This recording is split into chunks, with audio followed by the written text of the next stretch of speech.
चलिए दोस्तों, आधुनिक भारत के इतिहास से संबंधित अभी तक आपको जो भी वीडियो दिए गए हैं उसी क्रम में ये भी आपको आज वीडियो दिया जा रहा है। Theosophical society. थियोसॉफिकल का जो शाब्दिक अर्थ होता है, जो थियोसॉफिकल का जो अर्थ होता है, इसका अर्थ है ईश्वर का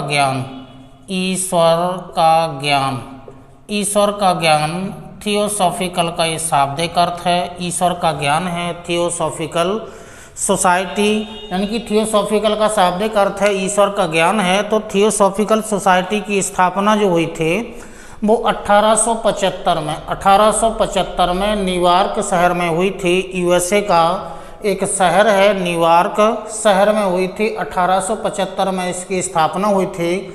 थियोसॉफिकल सोसाइटी की जो स्थापना की थी वो मैडम HP ब्लावत्स्की, और बाद में जो चूँकि मुख्य स्थापना जो की थी वो मैडम HP ब्लावत्स्की ने की थी। ये जो मैडम ब्लावत्स्की हैं ये रसिया यानी कि रूस की निवासी थी।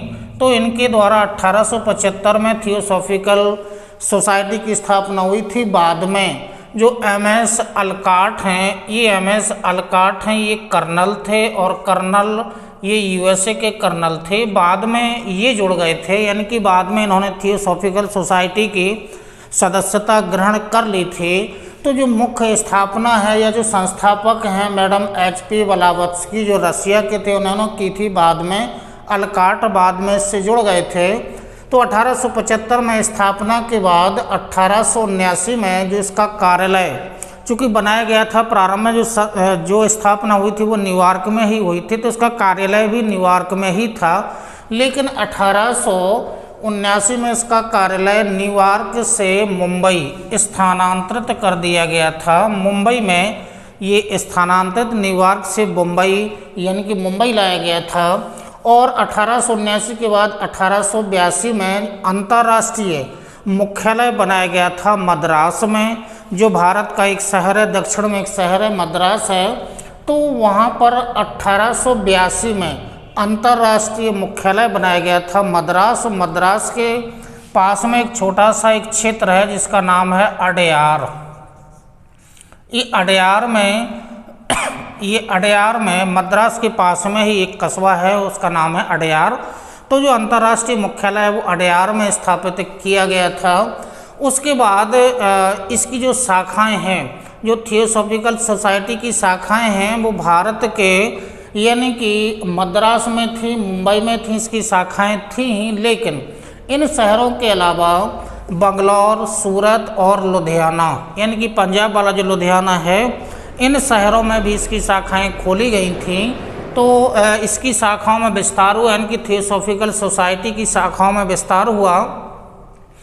तो जो थियोसॉफिकल सोसाइटी है इसने जो विरोध किया भारत में चूँकि उस समय छुआछूत भी फैला था, जाति पाति भी फैली थी और बाल विवाह। तो इन तीनों का थियोसॉफिकल सोसाइटी ने इन तीनों का विरोध किया, यानी कि विरोध किया।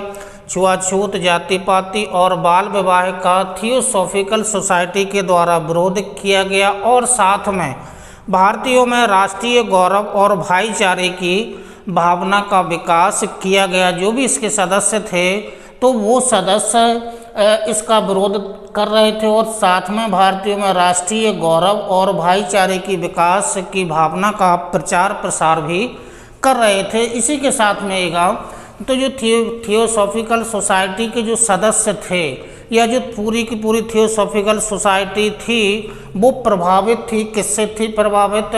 भारतीय संस्कृति यानी कि भारतीय संस्कृति और भारतीय आध्यात्मिक ज्ञान, इन दो से थियोसॉफिकल सोसाइटी के सदस्य प्रभावित थे। और भारतीय संस्कृति और भारतीय आध्यात्म यानी कि वेद, पुराण, उपनिषद जो भी थे भारत में, अरण्य वगैरह जो भी थे, उसमें जो भी सिद्धांत दिए गए थे उसमें इनका थियोसॉफिकल सोसाइटी के सदस्यों का विश्वास था। और साथ में इनके जो मुख्य प्रेरणा स्रोत बने जो भारतीय शाक्त है यानी कि दर्शन है और उपनिषद, ये उपनिषद और भारतीय शाक्त दर्शन इनके मुख्य रूप से थियोसॉफिकल सोसाइटी के प्रेरणा स्रोत बने। अब इसके बाद आइएगा तो जो थियोसॉफिकल सोसाइटी के हैं, इससे जो मुख्य रूप से एनी बेसेंट जुड़ी हुई हैं। एनी बेसेंट एक आयरलैंड की महिला थी। ये जो मूल निवासी थी ये आयरलैंड की थी, ये आयरलैंड की मूल निवासी थी और इनके द्वारा थियोसॉफिकल सोसाइटी की 1888 में इंग्लैंड में सदस्यता ग्रहण कर ली गई थी। 1888 में इंग्लैंड में इन्होंने एनी बेसेंट के द्वारा सदस्यता ग्रहण की और 1888 के बाद शिकागो विश्व धर्म सभा का जो सम्मेलन हुआ था, जो ये सम्मेलन हुआ था, ये जो सम्मेलन हुआ था ये 1893 में, ये डेट ज़्यादा इम्पोर्टेंट है, कब हुआ था? शिकागो, यानी कि शिकागो का मतलब हुआ यूएसए का शहर है, और जो यूएसए का शहर है शिकागो यानी कि मिशिगन झील के तट पर अवस्थित है। तो शिकागो में विश्व धर्म सभा सम्मेलन जो हुआ था तो एनी बेसेंट के द्वारा 1893 में हुआ था, इसमें भाग लिया गया और आगे चल के 1907 में ये थियोसॉफिकल सोसाइटी की अध्यक्षा बनी। यानी कि 1907 में एनी बेसेंट थियोसॉफिकल सोसाइटी की अध्यक्षा बनी थी। उसके बाद में सोसाइटी की विचारधारा को उन्होंने मोड़ा और एक शब्द दिया, देव ज्ञान दिया, और देव ज्ञान के अंतर्गत भारतीय धर्म, भारतीय दर्शन यानी कि भारतीय दर्शन और रहस्य विद्या का ज्ञान सदस्यों को ग्रहण करवाया या उसका प्रचार प्रसार किया। और दार्शनिक सिद्धांत सोसाइटी के द्वारा दार्शनिक सिद्धांतों को ग्रहण किया गया। और भारत में दो ही दार्शनिक सिद्धांत थे, यानी कि हिंदुओं के दार्शनिक सिद्धांत और बौद्ध धर्म के, यानी कि दोनों के दार्शनिक सिद्धांतों को थियोसॉफिकल सोसाइटी के द्वारा ग्रहण किया गया। और धार्मिक शिक्षा का जो केंद्र है, और यही ज़्यादा इम्पोर्टेंट है, थियोसॉफिकल सोसाइटी का धार्मिक शिक्षा का केंद्र ईश्वर की एकता, विश्व बंधुत्व की भावना, बहुदेववाद का सिद्धांत, आत्मा की अमरता और कर्म का सिद्धांत, ये इनके प्रमुख शिक्षा के केंद्र थे। किनके?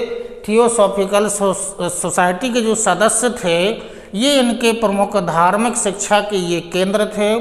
तो ये धार्मिक शिक्षा के केंद्र जब इन्होंने बनाया तो एनी बेसेंट इतनी प्रभावित हो गई थी कि इन सब यानी कि जो भारतीय आध्यात्मिक है, यानी कि वेद पुराण उपनिषद को पढ़ने के बाद, ग्रहण करने के बाद इन्होंने धार्मिक शिक्षा का केंद्र इनको बनाया था। वो इतनी प्रभावित हो गई थी कि बाद में इन्होंने हिंदू धर्म को ग्रहण कर लिया था। जब हिंदू धर्म को इन्होंने ग्रहण किया तो जब एक यानी कि एनी बेसेंट आयरलैंड की थी, अंग्रेज थी, इनके द्वारा हिंदू धर्म ग्रहण कर लिया गया था। तो भारतीयों में कि जब एक अंग्रेज ने हिंदू धर्म ग्रहण कर लिया है, वो इतना अत्यधिक प्रभावित है भारतीय उपनिषद से, वेद से, पुराण से, तो भारतीयों में आत्मविश्वास बढ़ा और साथ में राष्ट्रीय भावना भी जागृत हुई। तो भारतीयों में आध्यात्मिक यानी कि आत्मविश्वास बढ़ा और साथ में राष्ट्र की भावना भी जागृत हुई। इसी क्रम में जो 1898 में एनी बेसेंट के द्वारा सेंट्रल हिंदू कॉलेज, ये ज़्यादा इम्पोर्टेंट है, ये सेंट्रल हिंदू कॉलेज की स्थापना की गई थी। सेंट्रल हिंदू कॉलेज की स्थापना की गई थी, बनारस में की थी, यानी कि बनारस में इनके द्वारा सेंट्रल हिंदू कॉलेज बनारस में स्थापना की थी। और यही बाद में ये जो 1898 में जो हिंदू कॉलेज था वो 1916 में यानी कि मदन मोहन मालवीय के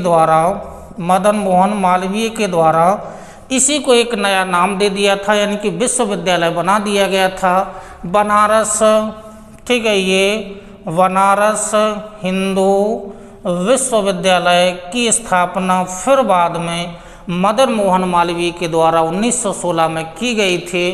तो 1898 में एनी बेसेंट के द्वारा सेंट्रल हिंदू कॉलेज की स्थापना की थी। उसी को बाद में 1916 में मदन मोहन मालवीय के द्वारा बनारस हिंदू विश्वविद्यालय के रूप में परिवर्तित कर दिया गया था, यानी कि बनारस हिंदू विश्वविद्यालय की स्थापना 1916 में मदन मोहन मालवीय के द्वारा की गई थी।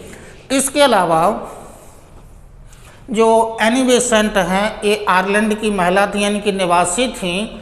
इनके द्वारा चूँकि भारत में होम रूल लीग आंदोलन चलाए गए थे, वो दो आंदोलन थे।